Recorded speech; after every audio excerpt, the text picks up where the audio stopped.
नमस्कार, आप देख रहे हैं भोजपुरिया दस्तक।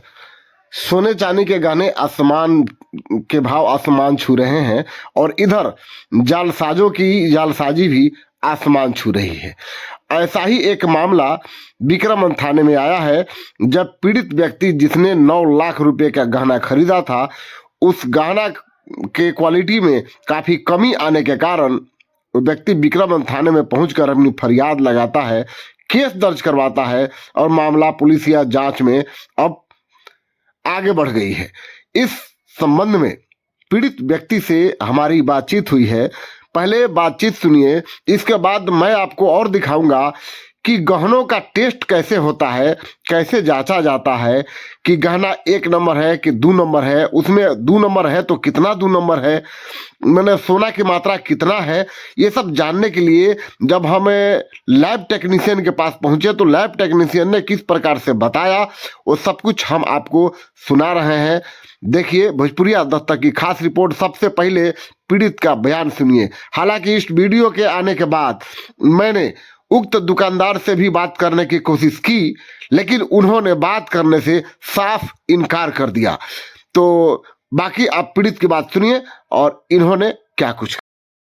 आप देख सकते हैं एक आदमी आए हैं यहाँ पर विक्रमगंज थाने में गहना लेकर के। आप देख सकते हैं गहना कितना है और इनका कथन है कि इनको गहना 2 नंबर दिया गया है। मैं विक्रमगंज थाने में मौजूद हूँ और ये अपनी फरियाद लेकर के थाने में आए हैं कि हमको गहना 2 नंबर दे दिया गया है। कौन दुकान से लिए थे गहना? माँ अंबिका अलंकार ज्वेलर्स। माँ अंबिका अलंकार ज्वेलर्स। हाँ। कहाँ है? विक्रमगंज सिलौट ढिबरा महला। आपका क्या नाम है? ऋतुराज पांडे। घर कहाँ हुआ आपका? मुरौना। मुरौना। कब लिए थे गहना ये? हम 10/5 को लिए थे। 10/5/2025। 2025। 10/5/2025 को लिए थे गहना ये सब। हाँ। कितना परसेंट पर बोल के लिए थे? HYD 75%, 18 कैरेट हॉलमार्क का। हॉलमार्क का 18 कैरेट बोल के आप लिए थे। हाँ। कितने का गहना लिए थे? गहना लिए थे 9 लाख का। और अभी कितना है ये? अभी गहना ये 2 लाख का है।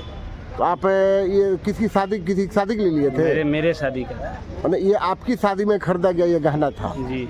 9 लाख रुपए का खरीदे थे। हाँ। और ये अब 2 लाख रुपए का इसका वैल्यू हो गया।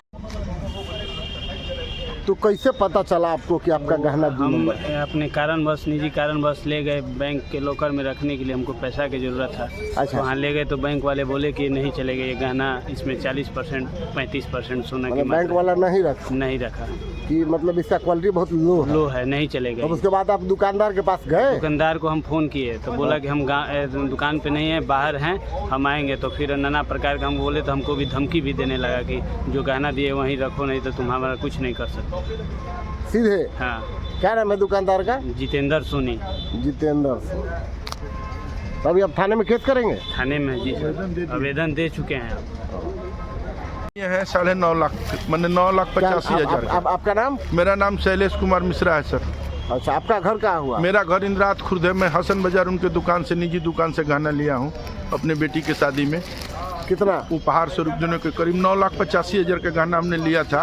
अच्छा। जो एक बिल हमको दिए हैं 5 लाख, हम जो एक बिल हमको दिए हैं 5,12,000 का। हाँ। जो बेटी को हम चढ़ाने के लिए गहना दिए थे बेटा पक्ष के लिए उपहार स्वरूप में। और एक बिल जो है मेरा करीब 4 लाख का है, 4-4.25 लाख का जी। जो कि उसमें मात्र 33% और 38%, 3 रेट का उसमें हमको सोना जांच कराने पर उसका स्क्रीनशॉट लिए हैं। 3 जांच कराने पर 3 तरह का गहना दिए हैं। एक बता रहा है 50%, एक बता रहा है 42%, एक बता रहा है 32%। उनसे पूछने पर, उनसे कहने पर वो कह रहे हैं कि जिस आप गहना हमारा दे दीजिए, आप अपना पैसा ले लीजिए। तो उस दिन हम जिस दिन खरीदे थे उस दिन 56,000 गहना था। आज गहना का रेट हो गया 1,40,000। हम किसान आदमी, हम कहाँ से पैसा भरपाई कर पाएंगे? उतना बेटी का इसमें मेरा रिश्ता टूटने के कगार पर आ गया है। अब दुकानदार क्या कह रहा है? दुकानदार कह रहा है कि हम नहीं देंगे। नाना तरह के फ़ोन से हमको धमकी दिलवा रहा है कि तुमको विक्रमगंज छोड़ा देंगे, तुमको यहाँ नहीं रहने देंगे, तुम अब चुपचाप रहो, तुम कहीं अगर गया कहीं कहा तो तुम समझना। आवेदन आप भी दिए हैं थाने में? आवेदन हम हसन बाजार से लिए हैं, चूँकि PO नोट हसन बाजार था तो हमने हसन बाजार आवेदन दिया है। अच्छा, मैं दुकानदार के खिलाफ आपने हसन बाजार भोजपुर ब्यूरो में दिया है? जी जी, उनके दुकान, निजी दुकान हसन बाजार से ही हमने गहना लिया था। और उनका विक्रमगंज में भी दुकान है? विक्रमगंज में दुकान है। जो कहाँ है दुकान उनका? ढिबरा मोहल्ला में है। ढिबरा मोहल्ला में कहाँ है? ढिबरा मोहल्ला में सोनार पट्टी में है। हम लोग दिए हैं 10/5 को रात्रि 7 बजे उनके विक्रमगंज दुकान में हम लोग गहना लिए हैं, जिसमें हमारी दोनों सिस्टर थी, हम थे, हमारी एक भगनी थी, ऋतुराज पांडे थे और मेरा एक बहनोई थे। हम लोग साथ ही जाकर के गहना उनसे, जो कि सीसीटीवी में उनके यहाँ दुकान में कैद भी होगा।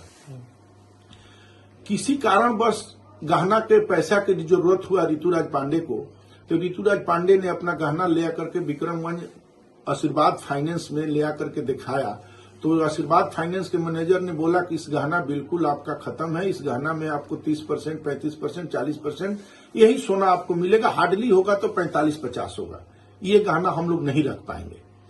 तो हम लोग को डाउट हो गया। फिर हमने जितेंद्र सोनी से कहा कि जितेंद्र सोनी जी, आपसे संबंध था, आप ऐसा क्यों किए हमारे साथ? तो उन्होंने एक शब्द में जवाब दिया कि 10 कीता केस हम लड़ रहे हैं, 11वां कीता आपसे लड़ेंगे, जो बुझाए सो आप कर लीजिए, आपको हम 1 रुपया देने वाले नहीं है और एक गहना आपको हम नहीं करने वाले, हम लोग किसान आदमी है।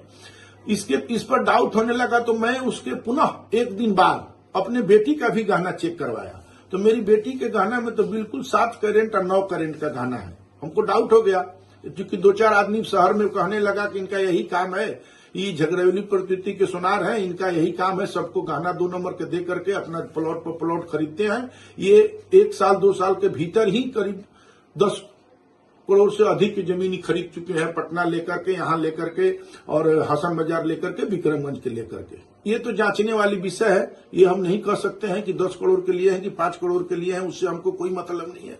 हम पीड़ित व्यक्ति हैं, हम अपना पीड़ित थाना में हसन बाजार एक लिखित आवेदन 16 तारीख को हमने दिया, जो कि मेरा FIR दर्ज हो रहा है 23 तारीख के डेट में, और जितेंद्र सोनी भी अपना एक FIR हम पर झूठा मुकदमा मनगढ़ंत करके हम पर भी एक हसन बाजार थाना में 22 तारीख को लिखित दिए हैं, जो कि जिस समय वो बता रहे हैं कि 10 बजे करीब हरवा हथियार के साथ शैलेश मिश्रा हमारे घर पर आए, जो कि उनके घर पर सीसीटीवी भी है, उस सीसीटीवी से फुटेज जांच किया जाए कि शैलेश मिश्रा उस समय कहाँ थे।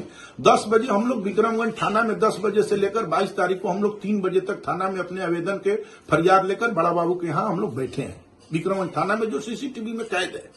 इस मुकदमा के झूठे मुकदमा हम पर अपने पत्नी से वही चीज हम पर अपने पत्नी से भी विक्रमगंज में करवा दिए, अपना हमारे ऊपर एक हसन बाजार में भी वही चीज को मनगढ़ंत करके हसन बाजार में भी वही चीज को थाना करवाए, जबकि हमारा आवेदन 16 तारीख को हसन बाजार थाना में पड़ा है और ऋतुराज पांडे ने भी आवेदन दिए हैं, उन पर 22 तारीख को केस हो रहा है। 22 तारीख के केस जिस दिन हो रहा है उस दिन हम लोग मामा भगना दोनों आदमी हम लोग विक्रमगंज थाना में मौजूद हैं। इसका सूचना हमने माननीय साहब पर्यवेक्षक DIG साहब को भी हमने अपने जाकर लिखित आवेदन के रूप में दिया।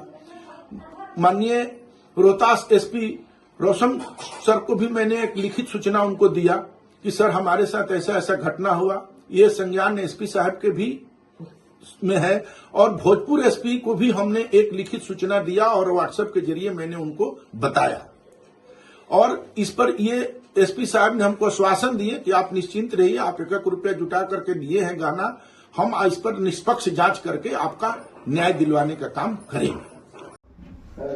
अब आप देखिए कि गहनों का टेस्टिंग कैसे होता है, मतलब सोने और चांदी का टेस्टिंग कैसे होता है। मैं लैब में मौजूद हूँ, विक्रमगंज का बजरंगी डिजिटल लैब है जो सोने चांदी आभूषण के गहनों का टेस्टिंग करता है, बताता है कि कितना गहना है। आप पूरी वीडियो देखिए।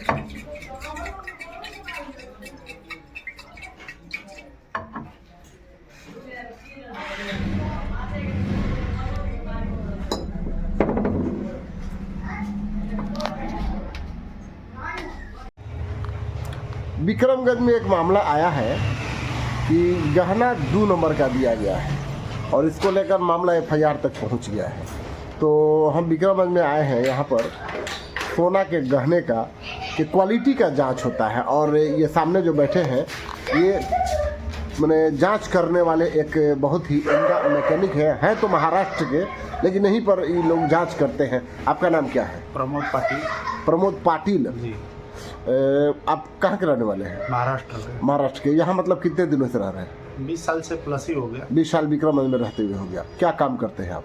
सोना गलाने जांच करने का। सोना गलाकर जांच करने का। अच्छा ये बताइए, बगैर गलाए हुए गहने का जांच रिपोर्ट आप दे सकते हैं? जी नहीं, उसका कोई गारंटी नहीं रहता, इसलिए रिपोर्ट नहीं देते हैं। तो पहले जांच करने के लिए कि इसमें कितना मटेरियल्स है, मैंने जैसे 18 कैरेट या 20 कैरेट का कोई बोल करके गहना हम खरीदे हैं और अब हमको पता चल रहा है, कोई बता दिया कि इसमें 50% है, तो इसका आकलन कैसे होगा? उस सामान को गलाना पड़ेगा, गलाने के बाद ही जांच होगा। बगैर गलाए जांच नहीं होगा? बिगर गलाए उसका जांच संभव नहीं है। तो बैंक वाले जब लोन लेने के लिए कोई रखता है तो कैसे कह सकता है कि इसमें माल कम है? अभी बैंक वाला बता सकता है इसके बारे में। मतलब आप तो जांच करते हैं? तो देखिए, बिगर गलाए हुए सोना का जांच नहीं हो पाता है। बगैर गलाए जांच नहीं हो पाता, यही इसका फॉर्मूला है। तो ये आप कैसे गलाते हैं? मतलब केमिकल डालते हैं आप लोग की मशीन से? भट्टी है, उस पर गलता है। अच्छा। उसके बाद जांच होता है। सोना मशीन है उसके लिए मशीन है। मतलब मान लीजिए मैंने गहना 2 नंबर ले लिया है, मुझे बेच दिया गया है, तो मुझे गला करके चेक कराना होगा। विश्वसनीयता यही है। हाँ। यही है ना? हाँ, यही है। धन्यवाद।